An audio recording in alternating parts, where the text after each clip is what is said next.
नमस्कार। उनकी कलम मेरी आवाज़ में आप सभी का स्वागत है।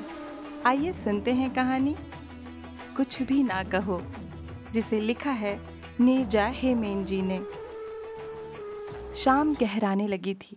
वह दुपट्टे से सिर को ढके हुए तीव्र गति से अपने कदम बढ़ा रही थी।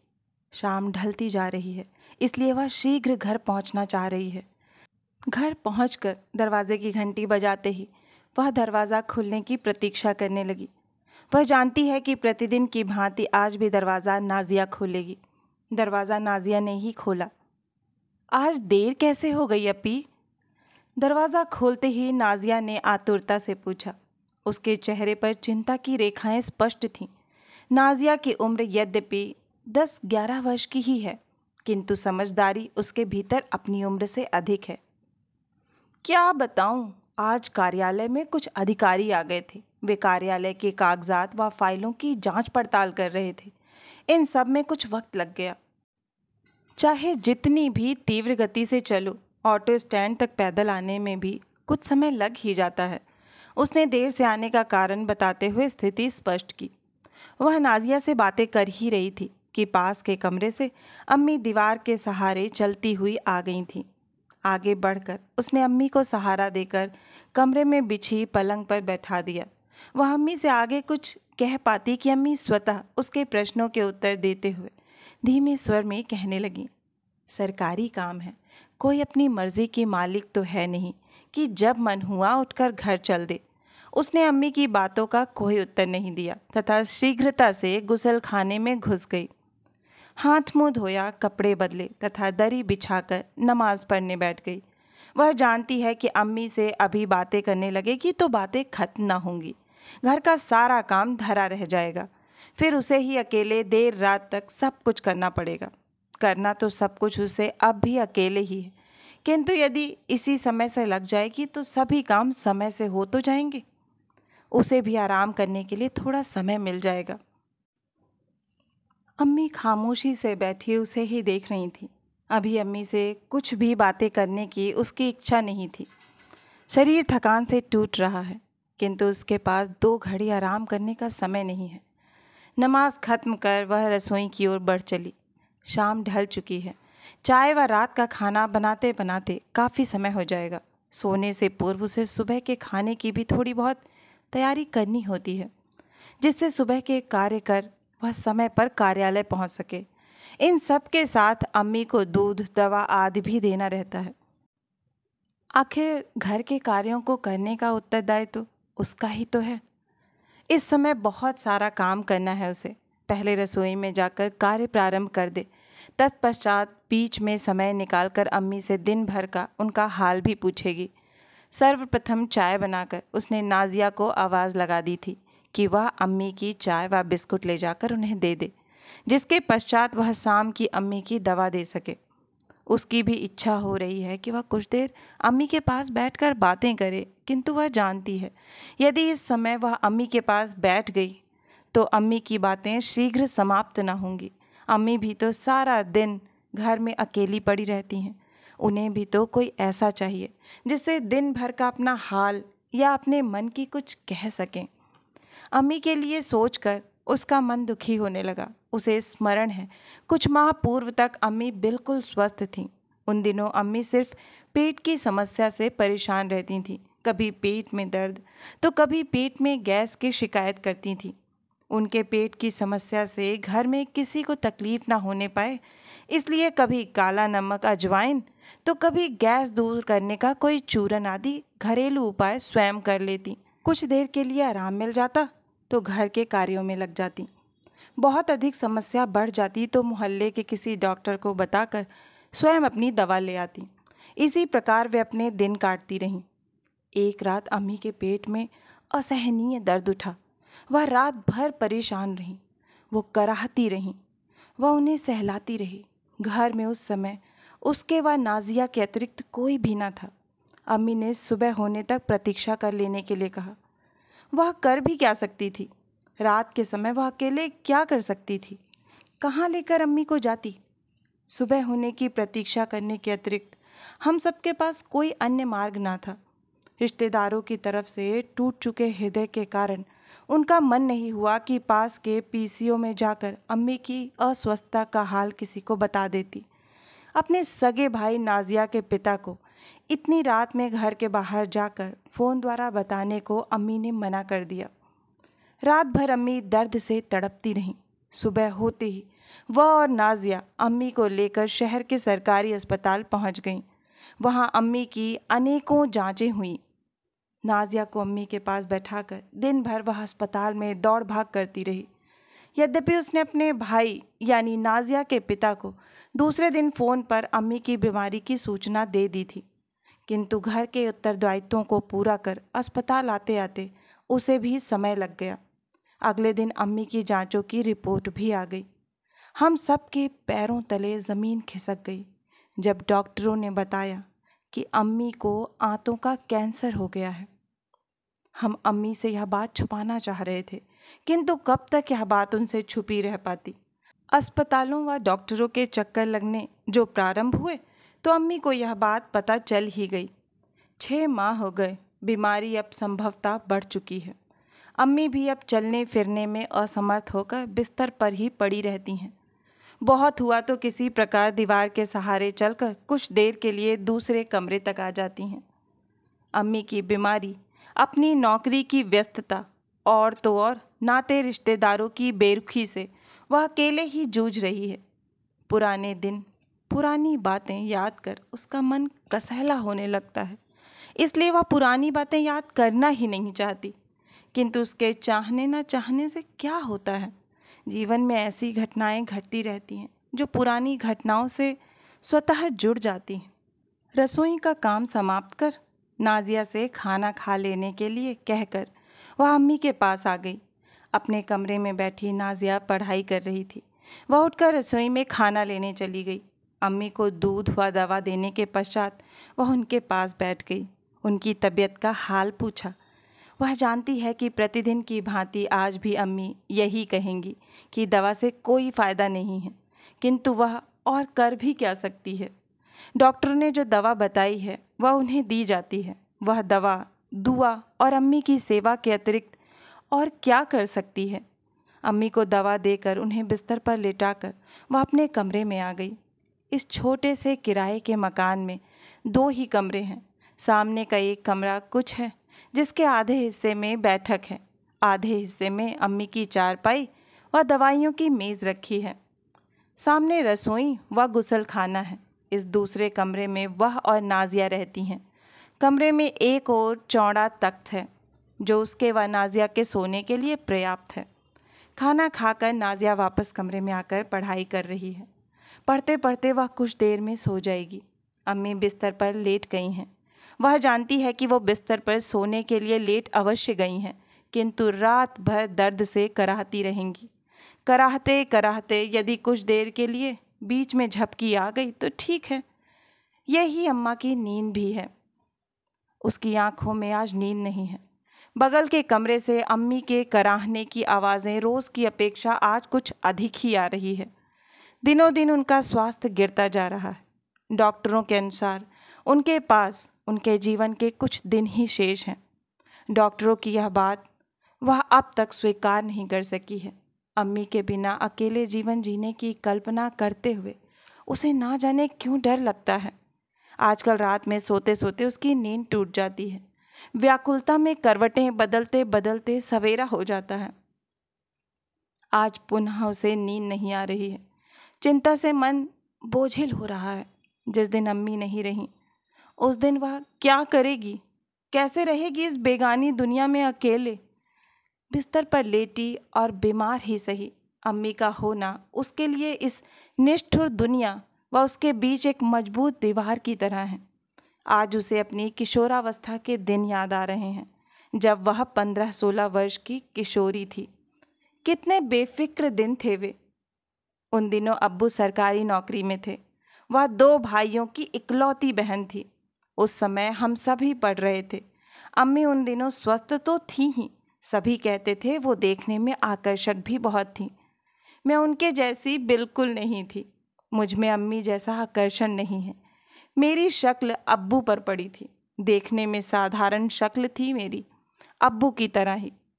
घर के कार्यों को करने के पश्चात नहा धोकर बालों को बांधकर अम्मी जब भी तैयार होकर आंगन में बैठती, मैं उन्हें देखा करती। उनके चेहरे का बेदाग आकर्षण देखकर सोचा करती, मैं भी अम्मी के जैसे क्यों नहीं हुई, मैं अब्बू पर क्यों पड़ गई। बचपन के वे दिन शीघ्रता से व्यतीत होते जा रहे थे। उसे भली प्रकार कितने खूबसूरत दिन थे वे, अम्मी, अब्बू, हम सब। उस समय कभी कभी अब्बू के नाते रिश्तेदार भी गांव से आ जाते। अब्बू सरकारी नौकरी में थे। यह उनके गांव के रिश्तेदारों के लिए बड़ी बात थी। वे आते, अम्मी अब्बू उनका यथोचित सत्कार करते। जाते समय वे चुपचाप चले जाते। उनके चेहरे पर प्रसन्नता नहीं होती। अम्मी बताती कि रिश्तेदारों को अब्बू से पैसों की उम्मीद रहती, इसलिए वे कभी प्रसन्न नहीं होते। अम्मी बताती कि शहर में किसी प्रकार हम लोगों का घर चल जाता था, यही बहुत था। किराए के मकान से लेकर हमारी पढ़ाई लिखाई आदि पर व्यय करने के पश्चात कुछ बचता ही नहीं था। उसे वो दिन भी कभी नहीं भूलता जब अब्बू के कार्यालय से एक आदमी आया था। उसने अम्मी को जो सूचना दी, उसे सुनकर अम्मी दहाड़े मारकर रो पड़ी। हम समझ भी पाए कि क्या हुआ। कुछ ही देर में अब्बू का निर्जीव शरीर घर में था। उस समय घर में वह और उसके 2 छोटे भाइयों के अतिरिक्त कोई नहीं था। अम्मी रो रो कर बेहाल थीं। धीरे धीरे पास पड़ोस के कुछ लोग इकट्ठे हो गए, किंतु इस समय घर में कोई भी ऐसा नहीं था जो इस अंतिम संस्कार के समय परिवार का दायित्व वहन कर सके। अब्बू के बड़े दोनों भाई इस शहर से लगभग 60 किलोमीटर दूर पुस्तैनी गांव में रहते थे। अब्बू को इस नौकरी के कारण अपना गांव छोड़कर शहर में आना पड़ा। उनके संपर्क करने का सीधा कोई जरिया नहीं था। अम्मी ने एक फ़ोन नंबर दिया जो गांव के किसी व्यक्ति का था। वह पीसीओ गई और अचानक घटी उस घटना की जानकारी देते हुए उस व्यक्ति से दोनों चाचाओं को बताने का अनुरोध किया। लगभग 2 दिनों तक अब्बू को बर्फ़ की सिल्लियों पर रखकर चाचाओं की राह देखी गई। दोनों चचा और उनका परिवार अब्बू के दफन होने के बाद आए। उस समय वह समझ गई थी कि ऐसा उन्होंने इसलिए किया था कि कहीं वो समय पर पहुंच गए तो भाई के अंतिम संस्कार में पैसे खर्च करने ना पड़ जाएं। रिश्तों के रेशमी डोर को विभत्स तरीके से तार तार होते उसने किशोरावय में देखा था। रही सही कसर बाद में दोनों भाइयों ने पूरी कर दी थी। विवाह के पश्चात अपनी अपनी पत्नियों को लेकर दोनों अलग मकान में रहने चले गए। बहाना यह था कि इस छोटे से किराए के मकान में इतने लोग नहीं रह पाएंगे। विवाह योग्य बहन के विवाह का उत्तरदायित्व पूर्ण करना तो दूर, उसके बारे में सोचा तक नहीं। अपने परिवार, अपनी समस्याओं में जो उलझे तो फिर पीछे मुड़कर देखने का समय कहाँ था उनके पास। कभी कभी अम्मी का हाल पूछ लेते, उनका यही उपकार कम नहीं था उस पर। छोटे भाई रहमान को बेटे की चाहत में 5 बेटियां हो गईं। महंगाई में बढ़ते जा रहे खर्चों से परेशान होकर उसने अपनी बड़ी पुत्री नाजिया को उसके पास रख छोड़ा है। नाजिया को पढ़ाने लिखाने से लेकर खाने पीने, कपड़े लत्ते आदि सभी आवश्यकताओं का खर्च वह उठाती है। उसकी प्रत्येक आवश्यकता को पूरा करने में उसे ना जाने क्यों प्रसन्नता मिलती है, एक अजीब सा सुकून मिलता है। वह भूल जाती है कि नाजिया रहमान की बेटी है। नाजिया से उसका वात्सल्य बढ़ता जा रहा है। घर की बड़ी पुत्री होने के कारण परिस्थितियों वश असमय उस पर घर की जिम्मेदारियां आ गईं। 6 वर्ष की उम्र से नाजिया को उसने अपने पास रखा है। नाजिया भी अपने अम्मी अब्बू से अधिक उससे लगाव रखती है। उसके साथ माँ बेटी सा रिश्ता कायम हो गया है। अब पैसों की तंगी नहीं है, इसलिए रहमान भी अम्मी का हालचाल पूछने खूब आने लगा है। अम्मी भी उसकी ज़रूरतें पूरी करती रहती हैं। जब भी वह उनसे पैसे मांगता है, अम्मी कहीं ना कहीं से व्यवस्था कर देती हैं। अम्मी को पेंशन भी मिलती है। रहमान की दृष्टि उनकी पेंशन पर भी रहती है। रहमान भी क्या करे, 5 बेटियों के अतिरिक्त घर के सभी खर्चों को पूरा करते करते वह उसकी आर्थिक स्थिति डामाडोल हो जाती है। पैसे खत्म हो जाते हैं। अम्मी जानती हैं कि प्राइवेट नौकरी करके आज के समय में परिवार चलाना सरल नहीं है। जो भी हो, पुराने दिनों की कटु स्मृतियों से मन कसैला हो उठा है। हृदय की व्याकुलता बढ़ने लगी है। अम्मी की बीमारी ने उसे उद्विग्न कर रखा है। उसने बगल में लेटी नाजिया को देखा। बेखबर सो रही है। उसके सिरहाने कोई पुस्तक रखी है जिसे पढ़ते पढ़ते वह सो गई है। वह देर तक नाजिया के चेहरे को देखती रही। नाजिया से कैसा मोह सा होने लगा है उसे। बचपन से उसे अपने पास रखा है, अतः मोह ममता स्वाभाविक है। नाजिया उसके भाई की पुत्री है, उस भाई की जिसने अपने स्वार्थ के लिए माँ व बहन की भावनाओं को भी नहीं समझा। अब यदि वह उन सब से जुड़ा है तो मात्र विवशता में। नाजिया में वह अपनी छवि देखती है, एक लड़की की, एक स्त्री की छवि, जिसे इस दुनिया में सम्मान से जीने के लिए कदम कदम पर संघर्ष करना है। इस समय सो रही नाजिया की मासूमियत उसे अच्छी लगी। उसे देखकर कुछ देर में मन की व्याकुलता कम होने लगी और ना जाने कब उसकी आंख लग गई। जीवन के लिए तिल तिल कर संघर्ष करती अम्मी अंततः हार ही गईं। आज उनका इंतकाल हो गया। दोनों भाइयों का परिवार, रिश्तेदार सभी एकत्र हो गए। अम्मी की अंतिम यात्रा के लिए इस बार रिश्तेदारों का मुंह नहीं देखना पड़ा। उसने इस मतलब परस्त दुनिया से उम्मीद लगाना छोड़ दिया था। प्रथम बार का धोखा उसे सबक सिखाने के लिए काफ़ी था। हमने अम्मी की अंतिम यात्रा से लेकर उसके पश्चात के सभी रस्मों रिवाज को विधिवत पूर्ण किया। सभी एकत्र मेहमान चले गए। भाई भी अपने परिवार के साथ अपने घर चले गए। इस घर में वह और नाजिया रह गई हैं। ये घर अब अम्मी के बिना काटने दौड़ता है।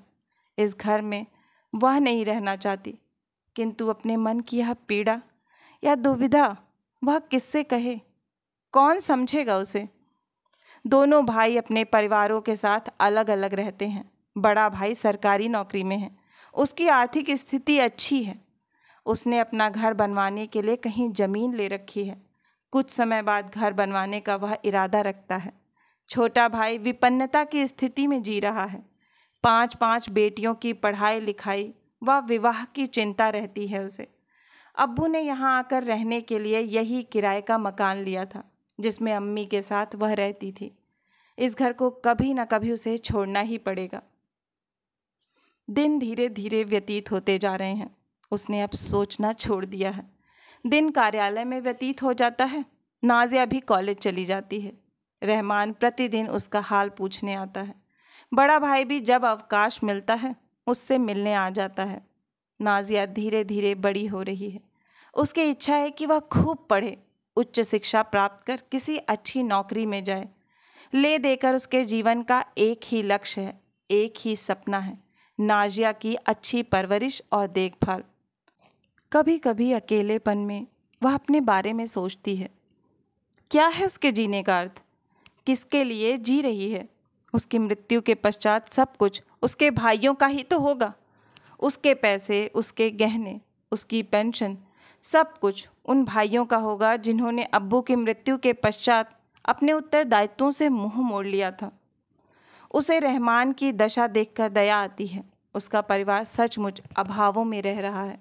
खाने कपड़े से लेकर सभी चीज़ों का अभाव है। भले ही उसने उसके लिए कुछ न किया हो, किंतु वह रहमान के लिए कुछ करना चाहती है। वह उसे एक छोटा सा घर दिलाना चाहती है। नाजिया का पूरा उत्तरदायित्व वह ले लेना चाहती है। उसकी पढ़ाई लिखाई, उसका विवाह आदि सब कुछ करेगी। रहमान को उसकी फिक्र करने की आवश्यकता नहीं। शाम को रहमान के आने पर अपने मन की बात उससे बता दी है।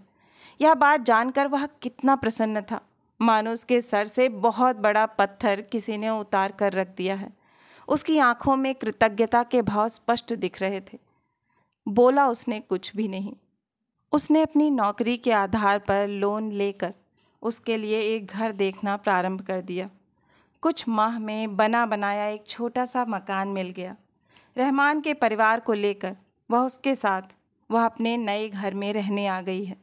जब से वह उनके साथ रहने आई है, रहमान की पत्नी, उसकी बेटियां उसका कितना ध्यान रखती हैं। उसको किसी बात की तकलीफ़ ना हो, इस बात का पूरा ख्याल रखती हैं। वह प्रति माह मकान का लोन अदा करने के लिए अतिरिक्त घर के खर्चों में भी उनकी आर्थिक मदद करने लगी है। रहमान की पत्नी उसको पूरा मान सम्मान देती है। वह जानती है यह सब भाई के अभावों से जूझते परिवार को पैसे देने के कारण ही संभव हुआ है, वरना तो क्या भाई, क्या रिश्तेदार, सभी को इस उम्र तक आते आते उसने देख परख लिया है। अब भाई के परिवार के साथ ही रहना है। अम्मी अब्बू भी तो उसे अकेला छोड़कर चले गए। ये भी नहीं सोचा कि उनकी बेटी किसके सहारे इस दुनिया में रहेगी। इस वर्ष उसने 47वें वर्ष में प्रवेश किया है। उसके जीवन में अनेक ऋतुएं आईं और आकर चली गईं। फरवरी माह के आगमन के साथ पतझड़ की ऋतु प्रारंभ हो गई है। यह पतझड़ स्थायी नहीं है। उसके पश्चात सूने वृक्षों की टहनियों पर नव पल्लव, नव पुष्प आएंगे। यह तो मात्र ऋतुएं हैं जो आती जाती रहेंगी, किंतु जीवन में कभी कभी ये ऋतुएं ठहर क्यों जाती हैं, विशेषकर पतझड़ की ऋतु। उसे याद आने लगे अपने युवावस्था के दिन, जब वह भी अपने विवाह के सपने देखा करती थी। जीवन के इस रूप की तो कल्पना भी नहीं की थी उसने। वह विवाह योग्य होने लगी और सोचती कि अम्मी व उसके भाई उसके विवाह के लिए कहीं न कहीं रिश्ता देख रहे होंगे। उसकी हमउम्र अन्य लड़कियों के समान उसका भी विवाह अवश्य होगा। उस उम्र में भी वह भी साज श्रृंगार करने लगी थी। आज की भांति नहीं कि जैसे जीवन में कुछ शेष ही नहीं रहा। किसके लिए नए कपड़े व साज श्रृंगार करे, कौन है उसे देखने वाला। धीरे धीरे उसकी पढ़ाई पूरी हो गई थी। पढ़ाई के साथ साथ उसने टाइपिंग भी सीख ली थी। वह नौकरी के लिए आवेदन करने लगी थी। उस दिन अम्मी कितनी प्रसन्न थी जब एक सरकारी कार्यालय में उसे टाइपिस्ट की नौकरी मिल गई थी। पहला वेतन लेकर जब वह घर में आई थी, उस दिन तो घर में सबकी प्रसन्नता देखते बनती थी। अम्मी के साथ दोनों भाई भी बहुत खुश थे। उन सबको खुश देखकर वह भी बहुत प्रसन्न हुई। वह नौकरी करती रही, घर वाले प्रसन्न होते रहे। धीरे धीरे दोनों भाइयों का विवाह हो गया। उनके बच्चे हो गए। बच्चे बड़े भी होने लगे, पढ़ने जाने लगे। अम्मी बीमार हुईं, चल बसी, किंतु उसके जीवन में इतना ही तो नहीं था, और भी बहुत कुछ था। वसंत तो उसके जीवन में भी आया था। उस समय वह स्नातक की शिक्षा पूरी कर रही थी। मामू की बेटी की शादी में गांव गई थी। उसका गांव कहने भर को गांव रह गया था। आधुनिक सुख साधन और सुविधाएं वहां तक पहुंच चुकी थीं। मामू के घर में शादी का माहौल था। खुशियां हर तरफ मुस्कुरा रही थी। वहीं उसे आरिफ मिला था। प्रथम बार का छोटा सा परिचय उसे अपनापन के बंधन में बांध कर चला गया था। उसके बाद वह उसके घर आया। वह मामी का दूर का रिश्तेदार था। उससे उसका रिश्ता हो सकता था। आरिफ संपन्न घर का लड़का था, पढ़ा लिखा था। अपने भाइयों के साथ उसने व्यवसाय करना प्रारंभ किया था। व्यवसाय खूब चल गया था। कितनी खुश रहती थी वह उन दिनों। उसकी कल्पनाओं में सोते जागते हर समय आरिफ उसके साथ रहता था। वह जीवन साथी के रूप में आरिफ के सपने देखती। आरिफ जब भी घर आता, अम्मी उसका कितना सत्कार करती। इस बीच उसकी नौकरी लग गई। उसकी कल्पनाओं को पंख लग गए। लगभग 6 माह व्यतीत हो गए थे उसे नौकरी करते हुए। वह आरिफ के आने की राह ताक रही थी। वह सोचती आरिफ को उसकी नौकरी लग जाने के बारे में अब तक ज्ञात ही हो चुका होगा। वह भी कितना प्रसन्न होगा यह जानकर कि उसे सरकारी क्षेत्र में नौकरी मिल गई है, जिसे पाना आज के प्रत्येक युवा का सपना है। एक दिन सहसा आरिफ आया। इस बार अम्मी ने और भी अच्छी तरह से आरिफ की खातिरदारी की। उसके खाने पीने से लेकर घूमने फिरने तक का खूब ध्यान रखा। अम्मी ने शायद मेरे मन की बात पढ़ ली थी। उन्हें भी आरिफ पसंद था। उस दिन शाम को उसे छत पर मुझे अकेला देखकर वह भी आ गया। आरिफ को अपने समीप पाकर मेरा हृदय जोर से धड़कने लगा। धक धक धक। शर्म से उसका चेहरा गर्म व गुलाबों सा सुर्ख हो गया था। सिराज, तुम्हें अपनी बीवी के रूप में पाने के सपने मैं देखा करता था। घर में मैंने कह रखा था कि मैं तुमसे ही निकाह करूँगा। कहते कहते आरिफ सहसा चुप हो गया। उसकी जिज्ञासा बढ़ती जा रही थी कि आरिफ आखिर कहना क्या चाहता है। उसने देखा आरिफ का मुंह कसैला हो रहा था, जैसे कोई कड़वी चीज़ उसने खा रखी हो। तुमने नौकरी करके सही नहीं किया सिराज। तुम्हें पता है गांव में तुम्हारी व तुम्हारे परिवार की कितनी थू-थू हो रही है। तुम्हारे परिवार को लड़की की कमाई खाने वाला परिवार कहा जा रहा है। आरिफ ने दूसरी ओर मुंह घुमाते हुए कहा। बस आरिफ बस, अब कुछ ना कहो, कुछ भी ना कहो, कहकर मैं फूट फूट कर रो पड़ी थी। ओह, इतनी निकृष्ट बात कोई इस स्तर तक नीचे गिरकर कैसे सोच सकता है। उसे लगा जैसे वह छत पर नहीं बल्कि किसी सार्वजनिक स्थान पर नंगी कर दी गई हो। वह आरिफ का कसैला मुंह देख रही थी। आरिफ के चेहरे पर उसने अपने लिए घृणा की जो पराकाष्ठा देखी उसे कभी विस्मृत नहीं कर सकती। दूसरे दिन आरिफ चला गया, उससे कोई बात नहीं हुई। इस घृणित सोच से उपजे प्रश्नों के जवाब ना वह उस समय चाहती थी, ना ही उसे मिला। आज भी वह सोचती है कि शहरों में मुस्लिम समाज की लड़कियों का पढ़ना लिखना आम बात है। शहरों में हमारे समाज की लड़कियां पढ़ने के साथ साथ विभिन्न क्षेत्रों में नौकरियों के साथ ही खेल, कला, साहित्य आदि क्षेत्रों में भी बढ़ चढ़कर आगे आ रही हैं। गांवों में क्या अब भी हम आदिम युग में जी रहे हैं? आरिफ भी उसी आदिम समाज सदियों पुरानी की सोच में जी रहा है। विकास की दौड़ में वह कहाँ पर है? यूं वसंत तो प्रतिवर्ष आता है, किंतु उसके जीवन में वसंत बस एक बार ही आया था। पुष्प खिले, प्रेम की बयार बही, फिर जो पतझड़ आया तो वह उसके जीवन में ठहर सा गया। वह अपने सपने वह नाजिया में पूरा करना चाहती है। नाजिया के जीवन में आरिफ जैसा वसंत बिल्कुल नहीं चाहती। आरिफ जैसी सड़ी गली मानसिकता वालों को पीछे छोड़कर विकास में बाधक बेड़ियों को तोड़कर आगे बढ़ने का मार्ग वह नाजिया को दिखाएगी। पतझड़ के बाद वसंत अवश्य आएगा, किंतु आरिफ के साथ गुजरे वसंत के दिन वह पुनः नाजिया के जीवन में ही नहीं, अपने समाज व पूरी सृष्टि पर कहीं भी नहीं देखना चाहती। आशा है कि यह कहानी आपको बहुत ही पसंद आई होगी।